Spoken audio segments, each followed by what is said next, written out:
what it's like reporting in India with someone of your background. While I stand out in India, and I don't stand out racially in the UK, I bring to the UK this 5 years that I've had here. And it is such it's a window through which I will see the world forever. And the UK now has a Prime Minister of Indian descent, so does Ireland. Scotland has a First Minister of Pakistani descent. And what I love is that if there is a Scottish independence referendum, you will have an Indian and a Pakistani negotiating the partition of Britain. Are people disappointed when they want to attack the New York Times, which is the latest punching bag for everybody? And you're not white, you're not even American, you're Afghan. So to what extent do you have to be careful about what you report and at the same time do justice to journalism? We don't necessarily let that drive our coverage. We're aware of it to make sure it drives our accuracy, at least. That if a challenge and a pushback we face is because we deliberately chose a story and reported it the way we wanted to, rather than we had a mistake that somebody picked out, and the trouble we face is because of a mistake. So in a way, it keeps us on our toes more. For New York Times to, be told to go, would be in some sense, foreign officers would get involved. But for an individual, would anyone? So in that sense, do you feel a little more vulnerable than the rest here? I think I definitely feel a lot more vulnerable in terms of not having institutional backing. I think it's common knowledge that there have been issues with visas, with foreign journalists having access to certain areas in India.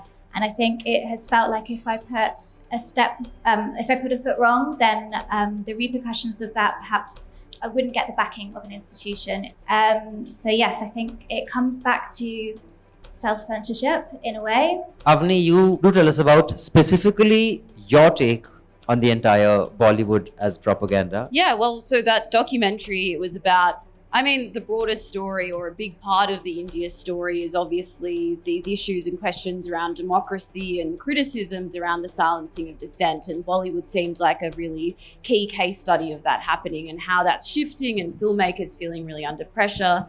And obviously someone like Vivek Agnihotri making these films that are accused of being propaganda and so on. So we went behind the scenes with him on his latest film. It was a really weird day. And then we did an interview with him, and you can see it all in the story. But he asked me to leave, which was also an extremely awkward interaction.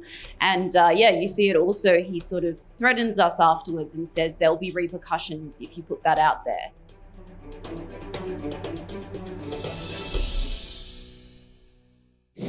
Thank you so much for coming, and thank you for the wonderful turnout we've had at the Media Rumble. I want to again just apologize because of the shrinking space in journalism.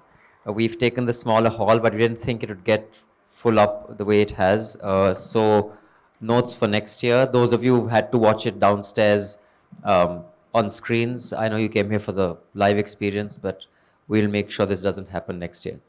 So thank you all for making the time.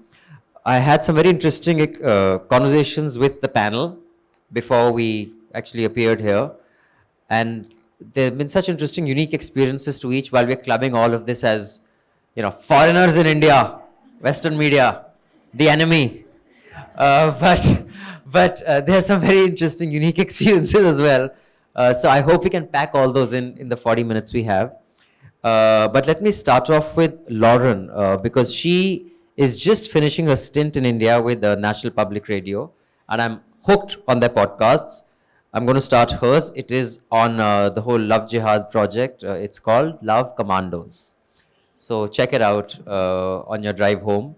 And you're going from India to what you describe as the heart of empire, London. So while conducting your work here in this always defensive, you're going to be perceived as this white woman coming to report on a previously colonized country and approaching everything with your guards up. Now going with both fists swinging to cover the Kohinoor diamonds future or whatever it was. Do tell us that experience and what it's like reporting in India with someone of your background? Yeah. Thank you so much. I guess I would say I am always aware, living in India, that I have a white face and I've arrived in a country with an Anglo-colonial past, and there are going to be people who judge me before they read a word or hear a word of my work, and that's fair. I'm not from India, and so I think I worked really hard to try to overcome that, and I was always aware of that and of privilege. I shifted to London in May after 5 years based in Mumbai. Had to tear me away from this place. I feel like I've just scratched the surface after 5 years. But yeah, the first story I did in London was about the Kohinoor diamond, and the last assignment I did here was to go down to Telangana and go to the mine where the alluvial mine where the diamond was found. And then a week later, I was in the Tower of London looking at the crown jewels in line with hundreds and hundreds of Indians whispering, "This is ours."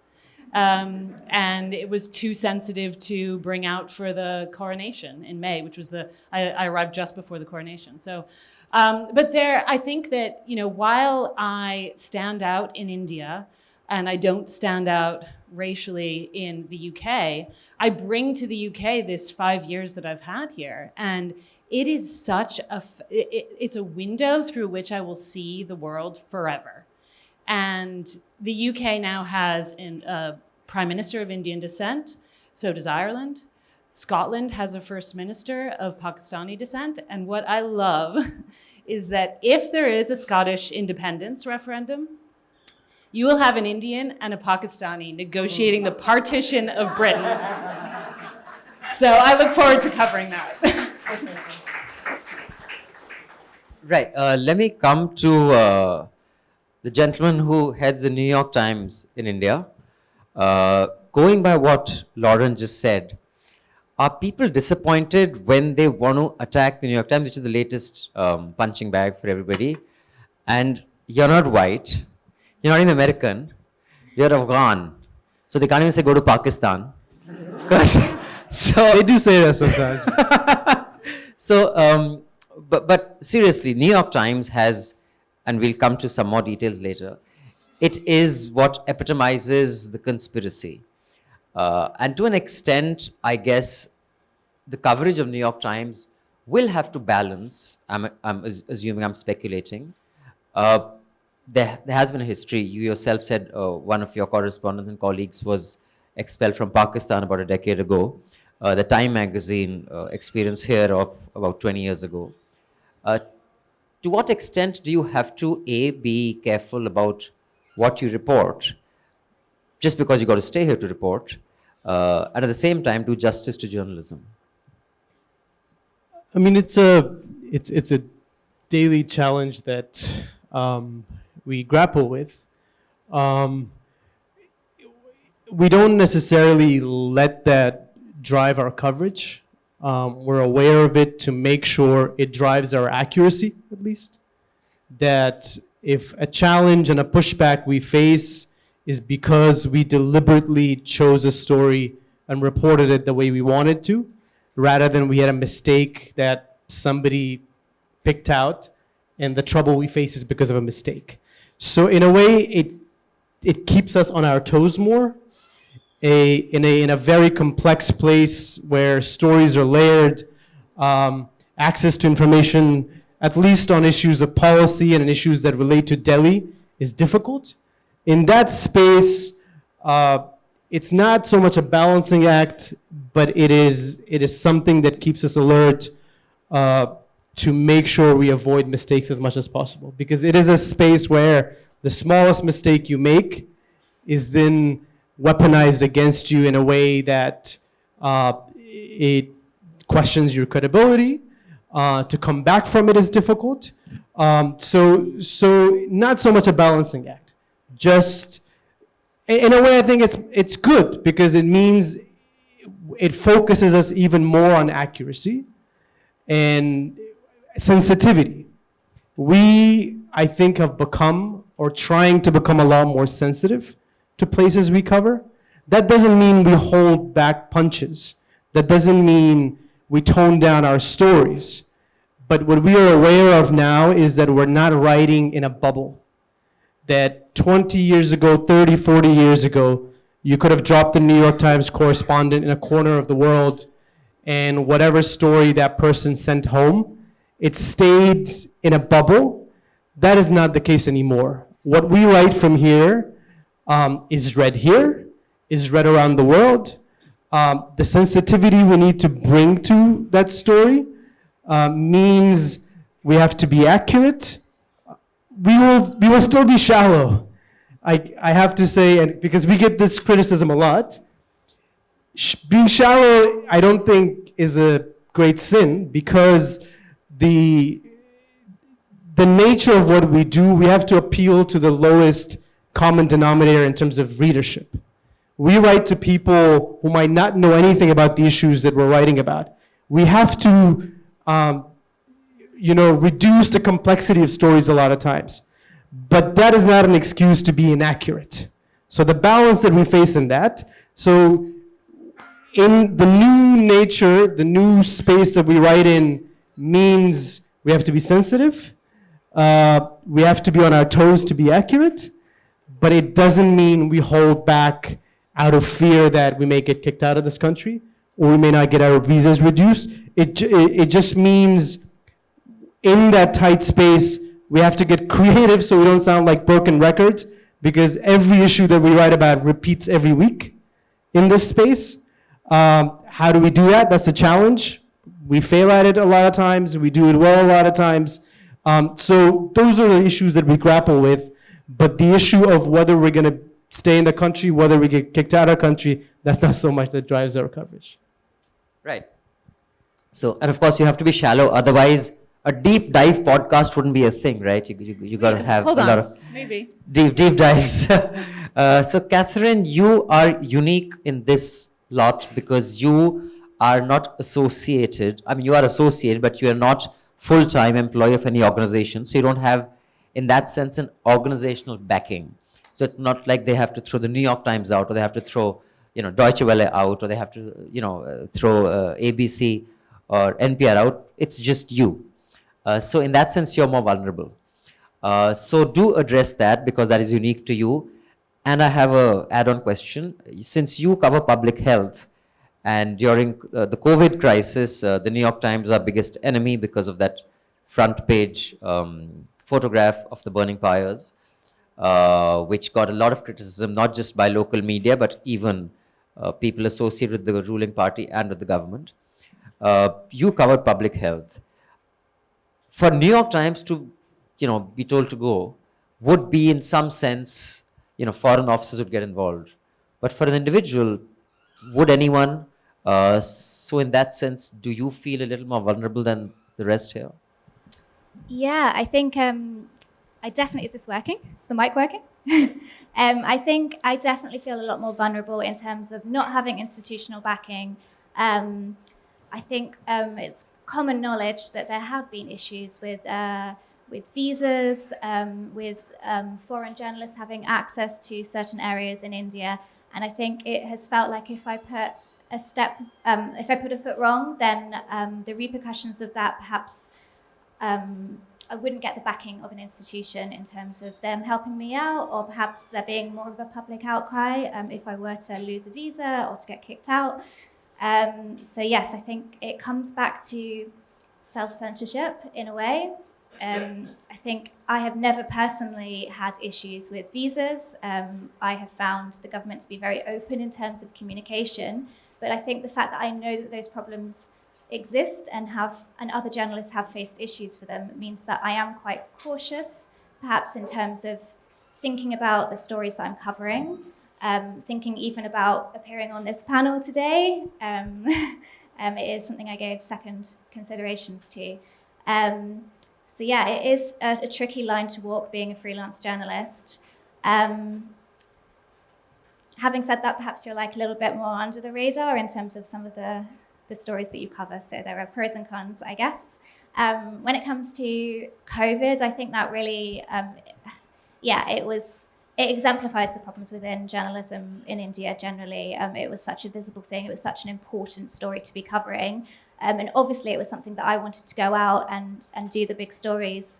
But then there was such a public backlash to some of those stories. So it was a question of how much do I want to put myself out there and like put my personal circumstances on the line for those stories. So yeah, it is a tricky balancing act sometimes. And I do want to emphasize as well that I haven't actually faced personal issues. It's just the kind of the climate of knowing that other people have that makes you second guess everything, I think. Don't worry, India will find something for everybody. Avani, you made that documentary film about Bollywood's transformation as a propaganda vehicle with some of the films that are coming out. And you did that interview with my favorite interviewee, Vivek Agnihotri, who has since never agreed to appear with me, much as I have begged him. I mean, you know, I would have loved to have that film screened here. And we were talking about a certain level of, you know, some certain level of censorship that you put in yourself, knowing the circumstances the foreign correspondents work with. Do tell us about specifically your take on the entire Bollywood as propaganda, and to what extent do you also feel a little genuinely underprepared to report on something, you know, like Mujib said, you can't go too deep, even let alone a foreigner coming here.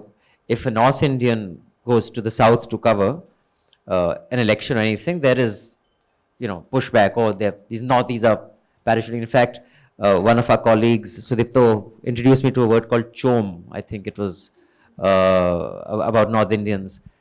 So I guess that's even worse for you, is it?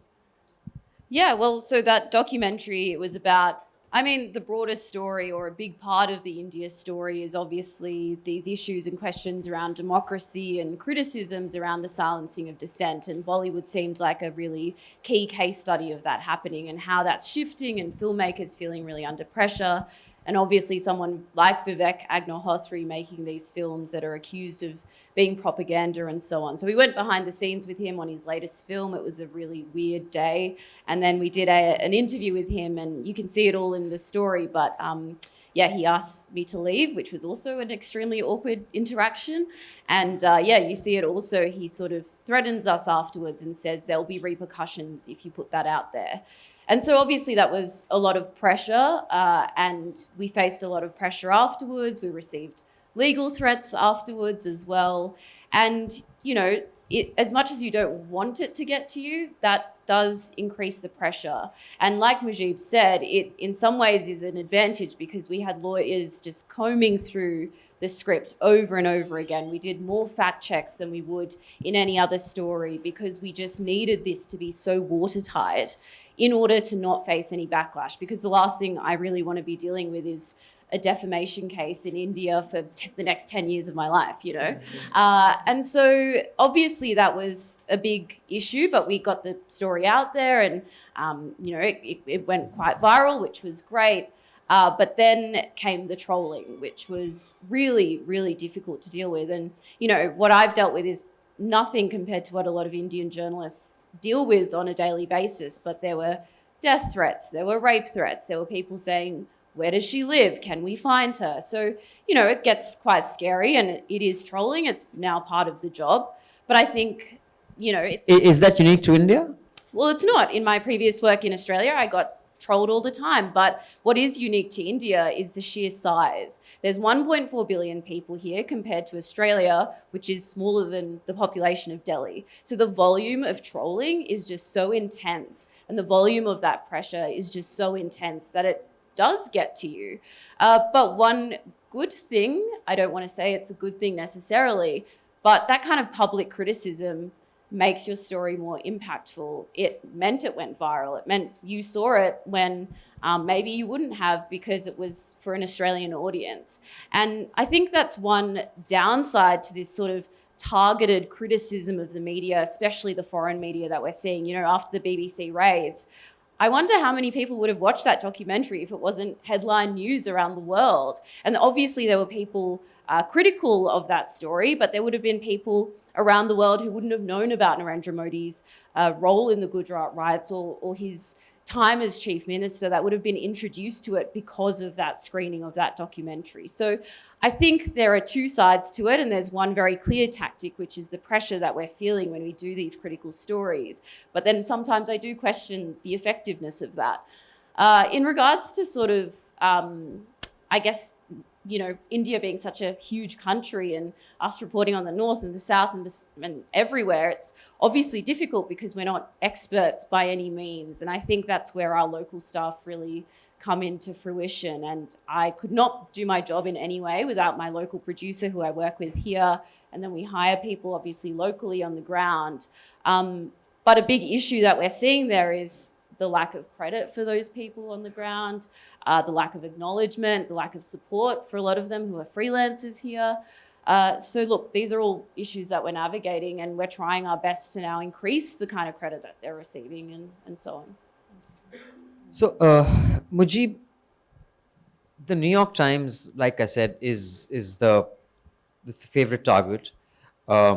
Even when going after the liberal media like NewsClick, the trigger was accused, the New York Times piece was accused of being the trigger, although I must say that that information was covered by Times a year ago. It was on the Daily Beast probably a year and a half before the New York Times mentioned it. But do you feel the burden of being the representatives of liberal Western media, and therefore when there's friendly fire, does it hurt more? And secondly, it's not just a question of foreign governments versus local governments versus your host government and your home government. Also foreign media versus legacy media in India, which really targets you. Does that kill access for you? Because they have access. Could you just deal with both these? In terms of the access part of it, yes, because associating with us is made difficult by how much we become objects of these viral rants, right? So if there's a video that targets us as a representative of the West or something, and that video goes viral and says New York Times, New York Times, New York Times, the next time I need to talk to a mid-level official, that official will think twice because he knows what he says to the New York Times will be watched closely, right? So in that sense, it does make access difficult. In terms of what happens with our reporting or how our reporting is used, we hope not to let that drive what kind of stories we do and we don't do.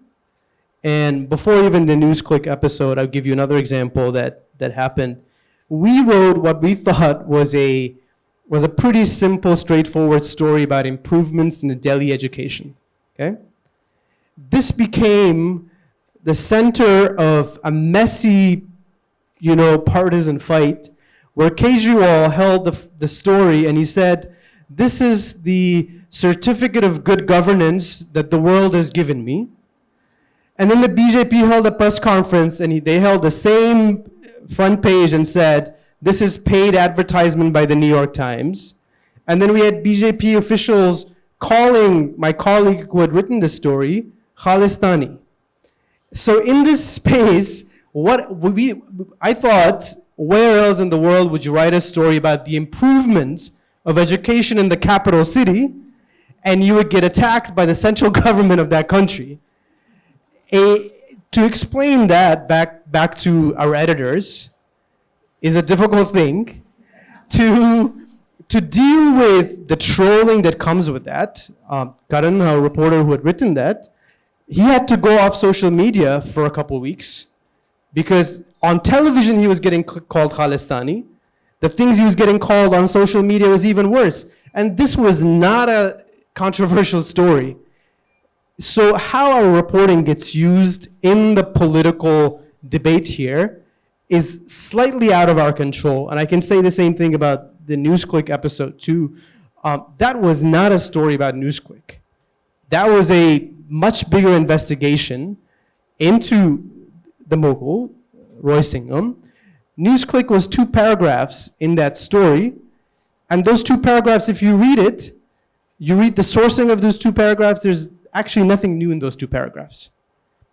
How the government uses a news report in a context where we know the laws are already weaponized against the media, how our story gets weaponized cannot stop us from the journalism that we do. Obviously, the pain that a lot of our colleagues felt in how that story was used, I understand that. Because I know the difficulty of the environment here that particularly our Indian colleagues work in. We have reported about the previous raid on NewsClick. Before New York Times, we have reported about the legal harassment of the independent outlets here. We have reported about the way UAPA is used against journalists.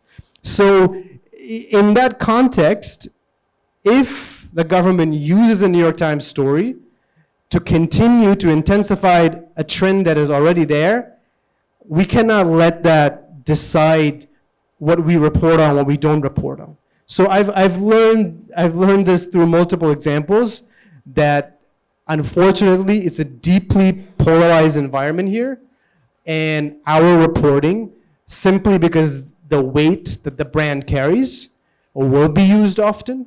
Sometimes are real stories, sometimes fake front pages of the New York Times. You've seen this, where it says, I think there was one that said, Modi is the hope of the world. And it was, New York Times says Modi is, and this has circulated so many times, and I've gotten requests from people saying, can you verify that this is not a New York Times front page? And I said, this circulates every 2-3 months. We cannot put out a statement every single time this circulates. So we know that that will happen.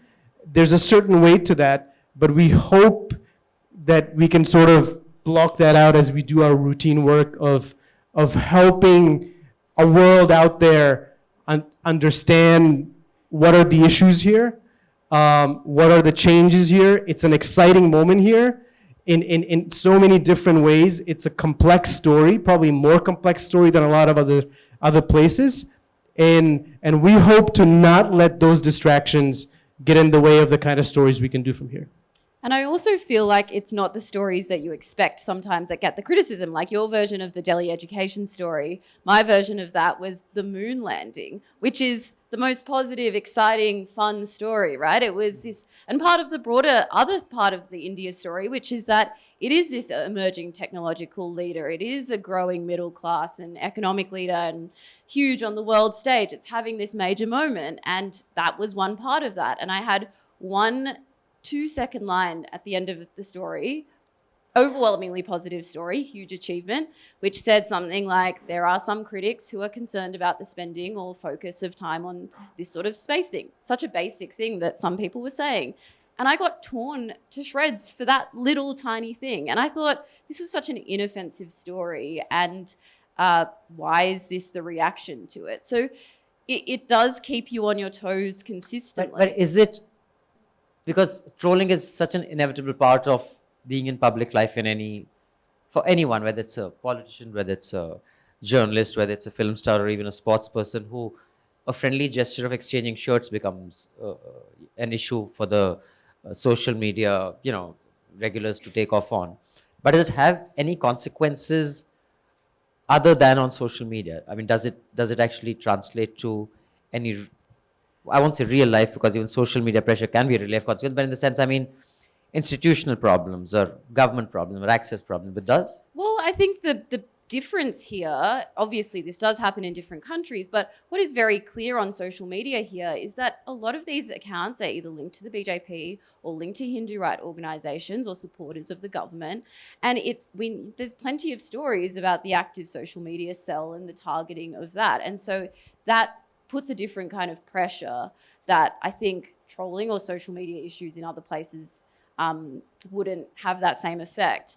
And I think that overwhelming narrative, similar to what you said at the start, that we're like evil Western journalists, people love to put out that claim. And then there's the added thing, because I have a brown face, so they're also like, you're a race traitor. So, there's some unique, interesting things there. But it's that broader narrative of the foreign evil media that gets perpetuated through this sort of targeting. The term used is coolie. Yes, yeah, that's the one. Brown seaboy. Yeah, Right. So, Lauren,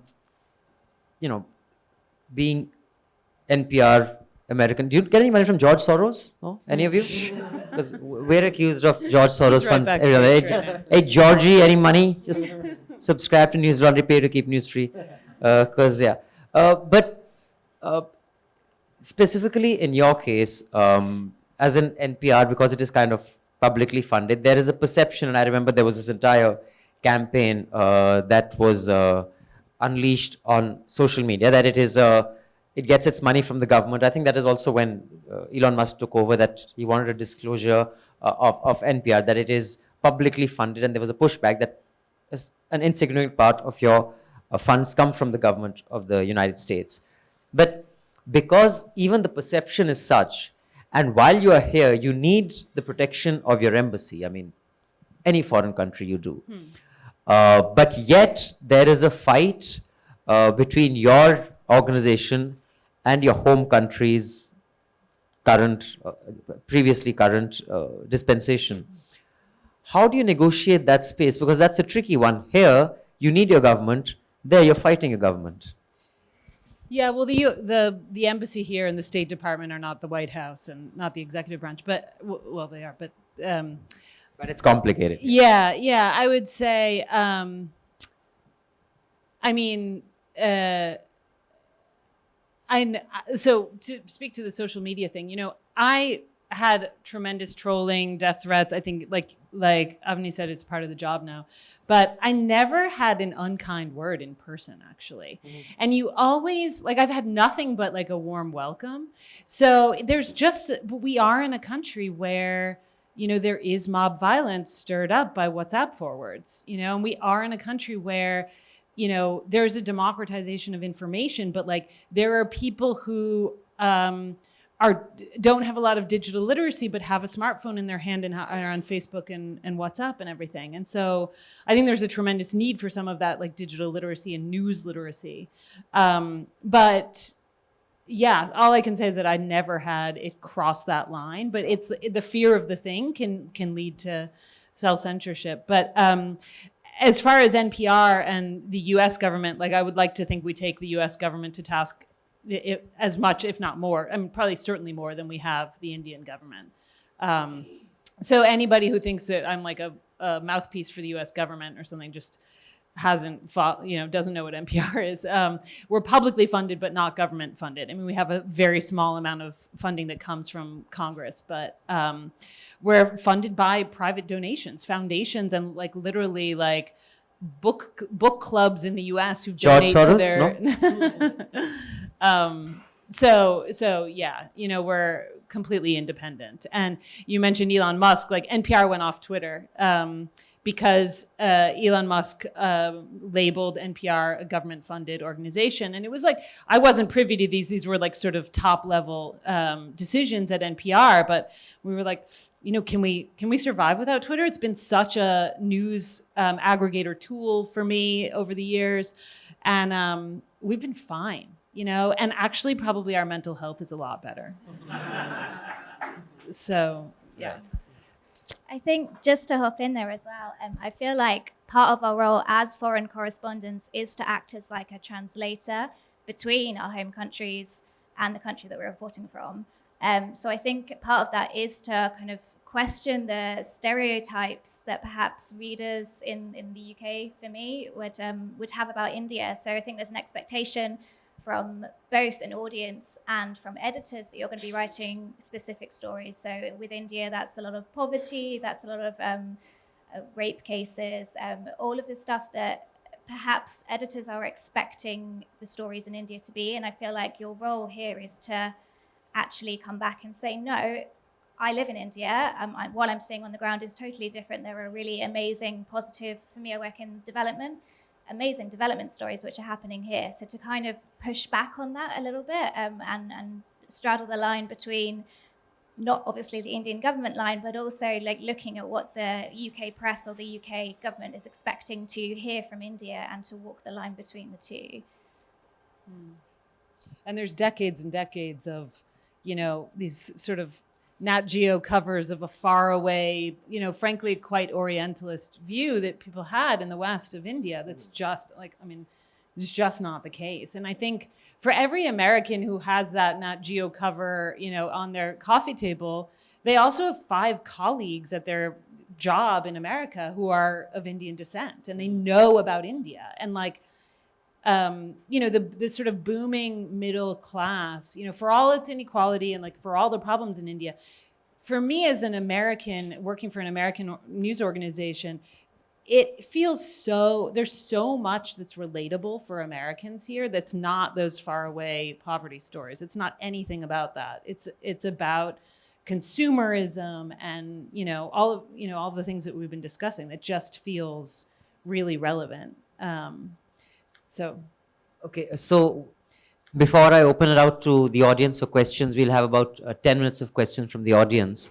The most recent case of a story that has no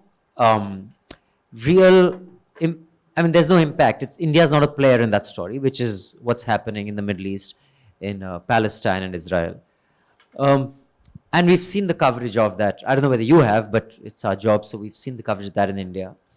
It is deeply partisan. Not only is it partisan, it is offensive, often insane.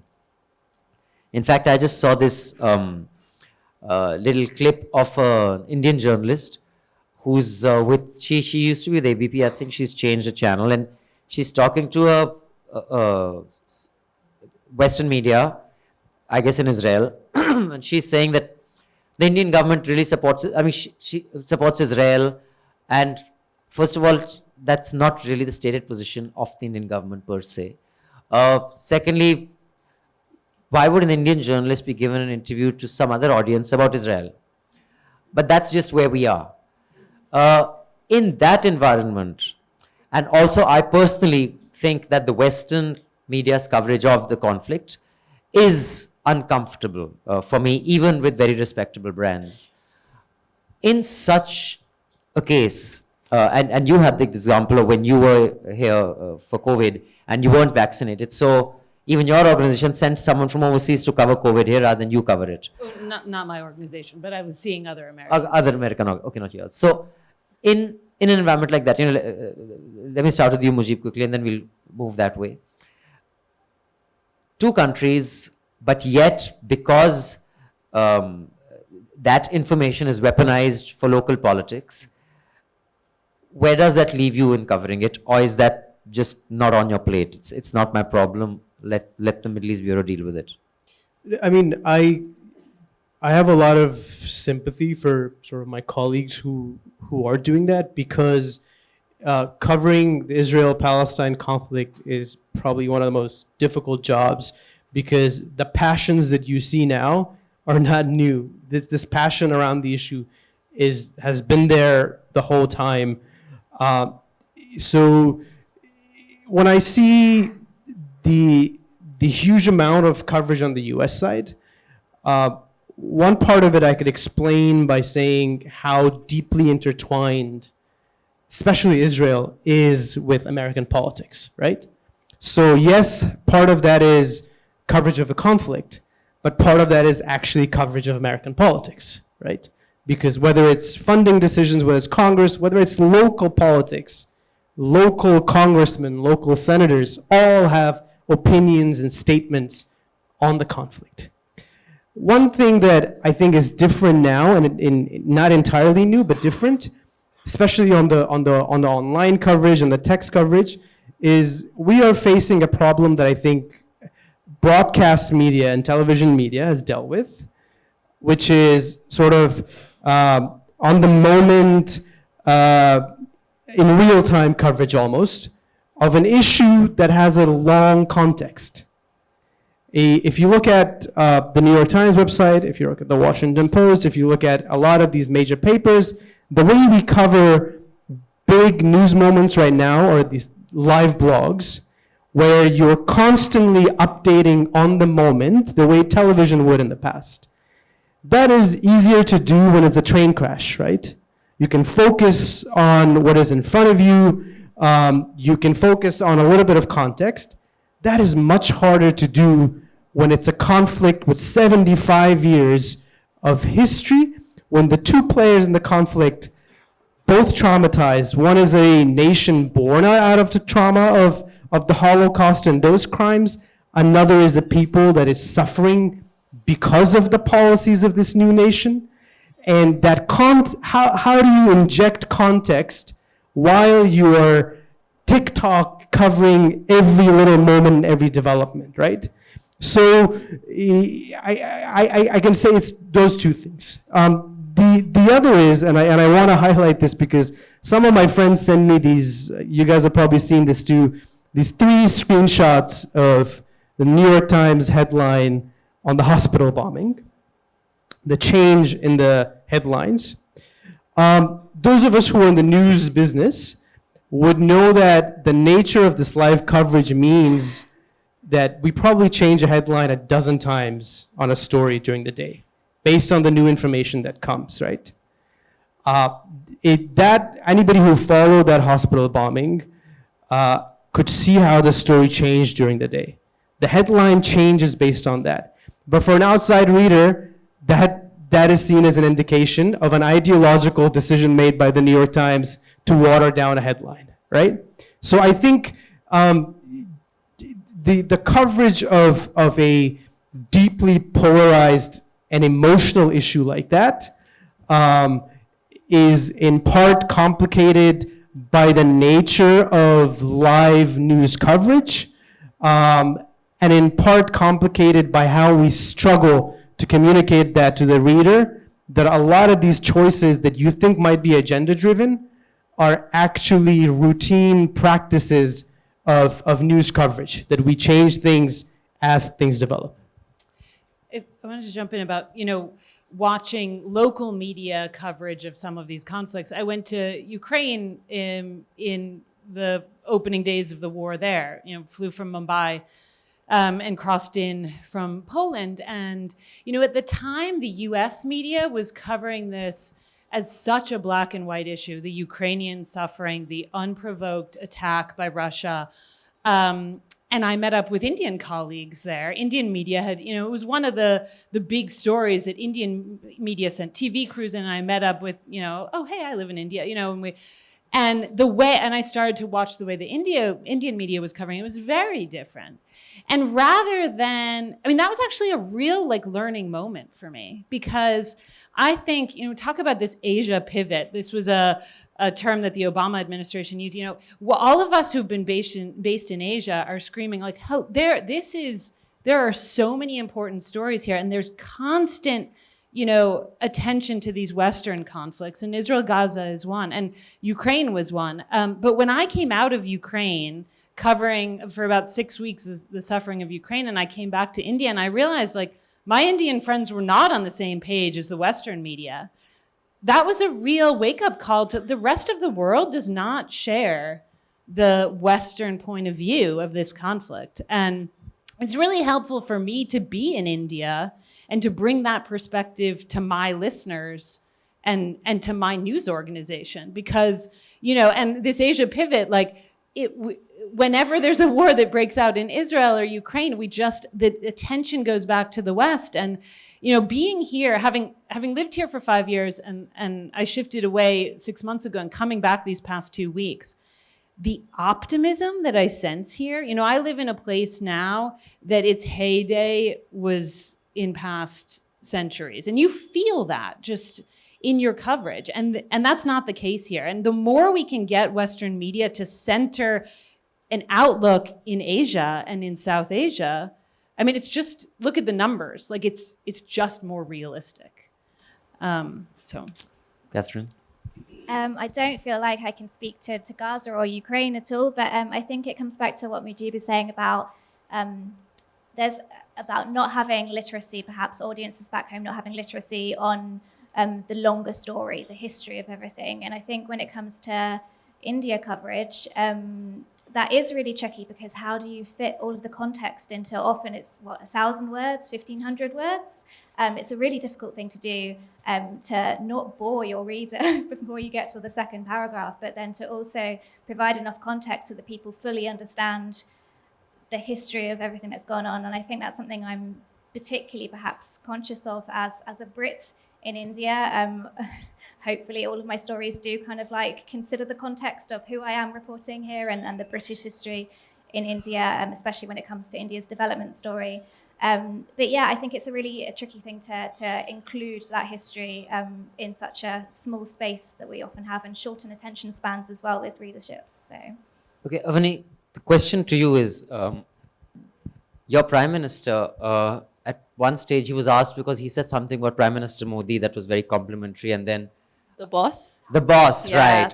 And then Comparing he him said, to chill Bruce out. Springsteen. Yeah, And yeah. that chill out got a lot of pushback here. Did you feel compelled or duty bound to defend your Prime Minister? Or does he have his own IT cell to do it for him? It has been so fascinating and bizarre watching the Australian government's approach to India in the last few years, because obviously India is having this huge moment. Australia, like many Western countries, pivoting away from China, moving towards India. And then early in the year, I was, on the tour with Anthony Albanese, the Prime Minister, and then suddenly we see him in a chariot with Prime Minister Modi, and it was like, are we watching the Hunger Games? What is happening here? That was bizarre. And then, Modi goes to the stadium in Sydney, 20,000 people cheering, and Albanese says, you're the boss. And then the India-Canada issue happens, and a journalist says, do you regret that comment? And he said, can you just chill out? So this whole thing feels like a bit of a fever dream, to be honest, to be watching. But I think what has been fascinating to watch, so I'm the only journalist for an Australian publication based in South Asia, and every time the Prime Minister comes here, which is now increasing in amount, a huge press pack comes from Australia.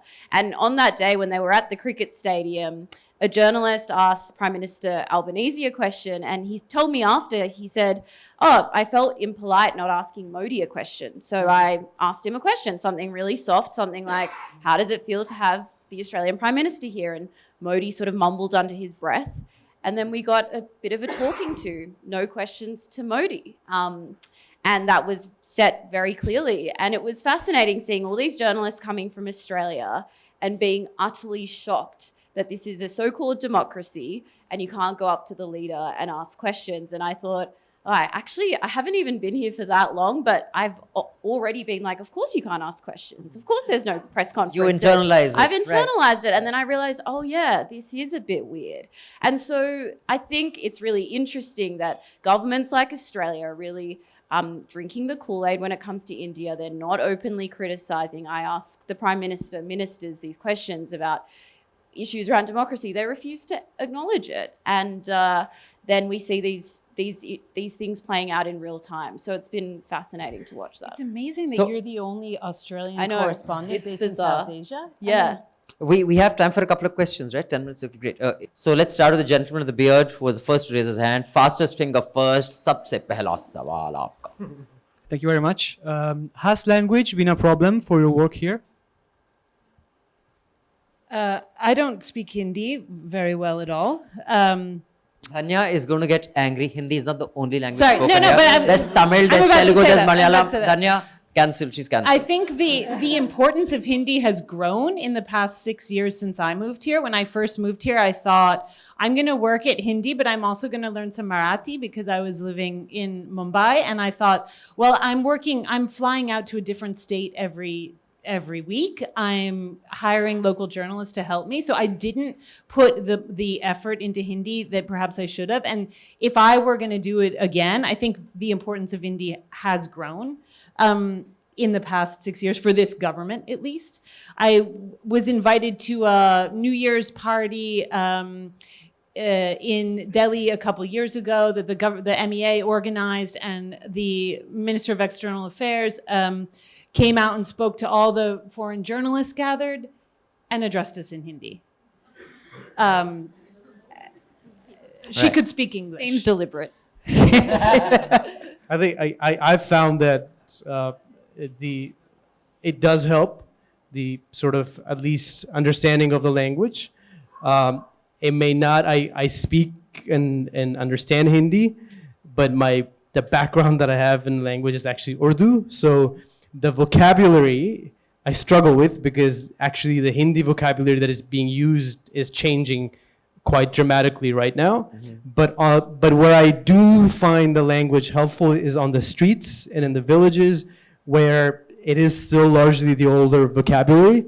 So in formal settings and with the limitations that Abhinandan mentioned, that in large parts of the country that doesn't help me, but in the places that they do, it is more about just getting the color, the tone of a place by just listening in, whereas my ability to have complicated conversations in Hindi may be limited because of that vocabulary issue. And to be honest, not being fluent in the language of the country didn't stop George Bush from running his country efficiently. Because I used to write a political satire show at the time, and we had to come up with words he invented. Like The Office, the guy makes up his own words. We thought he was the worst we were going to get. Sorry, which one? We thought he was the worst we were going to get.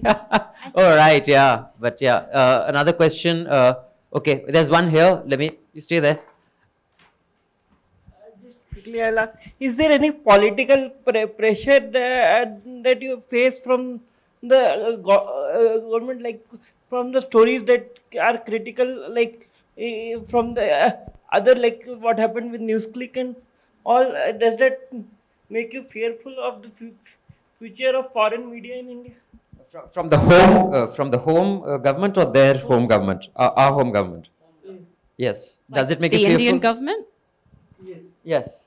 I've, there's the occasional talking to, but I haven't faced anything beyond that. But I think what we are seeing is consistent pressure and issues around correspondence visas and, the BBC situation. And I think what that's done is create more of a climate of concern and fear around these issues, that it could happen to you in a way that does influence and make you think a bit more about how you're reporting and what you're doing. All right, we have a question at the back. This young lady here, and just a little higher up. I can't often see this. Yeah, just identify yourself, please. Yeah, hi. So a little context. BBC recently ran an article on what happened in Canada and the Indian-Canadian conflict, right? So the backlash that they got for that was that BBC was being a hypocrite in the words that they chose to use for the alleged assassination. So how do you combat that, the allegation that the West is always has a double standard when it criticizes India? Who'd like to take that? First of all, do you think it has a double standard at all? I mean, do you agree with that thesis? I think inevitably there will, in some issues, be a double standard. I think historically there has been that reflects in the language used in the past as well. There might be times now that there is a lapse in the language as well. That sort of the remnants of that kind of thinking and biases do come in, but largely speaking, I struggle when the accusation is that sort of Western double standard, right? I write the story from here. As Abhinandan was saying here, I'm not American. I speak very little to the American government. I determine what language gets used, right? So I usually, that criticism, I see it as part of the same broader campaign to try to discredit the point of a story, to muddy the waters, that, as we saw in an earlier presentation, right? That a lot of it is really for political use rather than fair. There are times that some of the accusations are fair in terms of the lapse of language, the lens that we put on a story, but most of the times actually it is part of the same agenda to discredit and to confuse the space and to continue labeling rather than actually something fair to say.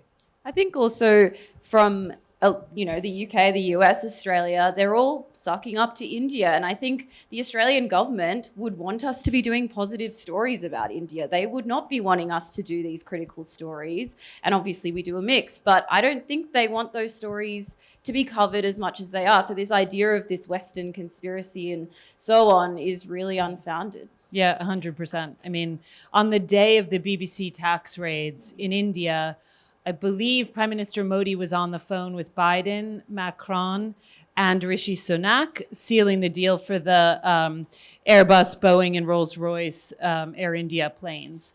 And all three of those world leaders were not paying attention and not speaking out on the BBC tax raids. They were celebrating this deal with the Prime Minister, and that was a brilliant stroke of diplomacy on Modi's part. But if we are doing stories about human rights or whatever, those are inconvenient for our governments rather than, supporting or, I cannot emphasize this point enough that I feel like this is the reality, that actually part of the pushback that the Western media faces might be from local here. A lot of it is actually because of the inconvenience the Western governments face. If you look at a lot of the reports that traditionally would be critical of India on human rights issues, on press freedom issues, right? The reports that have anything to do with these governments, you've seen that those reports have toned down. Those reports end up in sort of some page 300 now, right? That the only voices that you hear constantly raising these issues and saying, yes, trade is great. Yes, India's economic growth is it's inevitable, right? But both things are happening at the same time. There are things happening to the democracy here as well, that we looked away from China because of China's economic potential, because of how convenient that relationship was, until you reached a headache. And if an ally, if a partner is headed towards the same direction, to look away from things that are happening is just repeating the same mistake. So the Western media a lot of times stands out, not just because the Indian media doesn't raise a lot of those issues anymore, but also because the Western governments don't raise those issues anymore. Okay, quickly, we've run out of time, so let's have that question really quick. Fine. Greetings, everyone. So the question is, whenever a tragedy unfolds with a minority community in the western side of the world, it is covered so intensively by the Indian media that it feels, even though I'm a non-native, it feels like something has happened next door. But it is not the same case when something happens in India itself. Our own media turns a blind eye to it, rest alone the Western media to it. So being a non-native resident of the Indian state yourself, how do you view it as? Right. Do you think it's over or underdone? You mean like like if an Indian is killed in America or a Muslim is killed, Indian is killed in America, it becomes a big thing here. But here, if there is a minority attacked, it's not covered at all. I think that we face a lot of issues. A good example of this is Manipur, where we just can't get in. And so that is a huge issue around violence against minorities and so on. And we aren't getting permits to go there. And so that means the story isn't being covered in the same way. We're doing it remotely. And it means that our editors aren't investing in us going there. So the stories aren't getting the same priority in the bulletins and so on. And I think that is a big restriction, where Kashmir is the same issue as well. So a lot of that minority violence is happening in places that we can't go to because the government is not responding to our permit applications. So that's been a really big difficulty as a correspondent. Yeah, I mean, I would say I always say covering India and South Asia is an exercise in feeling completely inadequate as a journalist, because it's a fire hose and there's so much to prioritize. And I need to, just the numbers, some of us cover all of South Asia, including Pakistan and Afghanistan and Bangladesh and Sri Lanka. I mean, it's literally a quarter of humanity that is our patch. And I'm one correspondent and one producer covering. So we have to make really hard decisions, and it's difficult. And we do try to cover that minority violence, and we also try to cover the environmental apocalypse, and we also try to cover the China border. And so it's really, really hard. And sometimes when you feel like there's a tinderbox that's about to explode, you want that last lynching story, you want the last story you do to be about that lynching, because otherwise you're off doing some beautiful little story about some electric car someplace, or electric, and you're caught out. And so it's really, really difficult to know what to prioritize and when. If I can just add one thing to this, I think the case that Sanjay mentioned this morning of the kid who was stabbed to death in the US, right?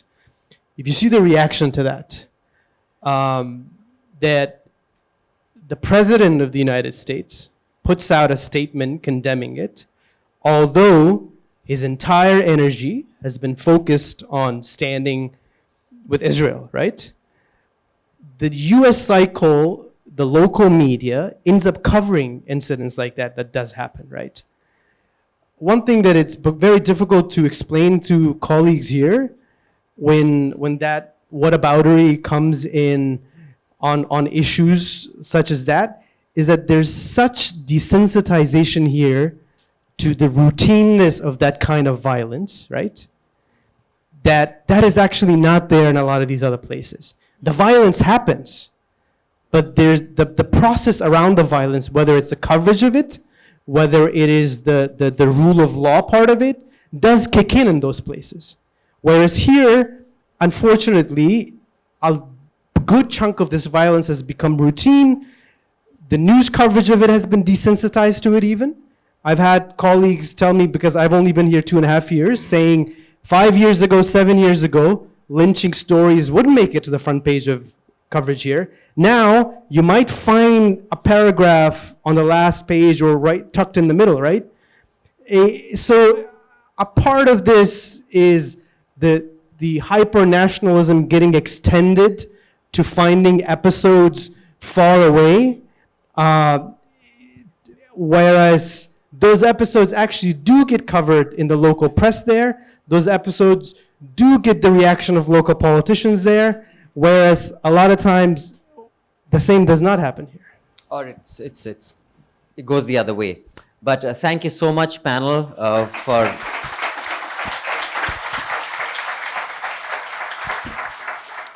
for taking the time, making it an engaging discussion. And before you guys go back to your home countries, go to Pakistan.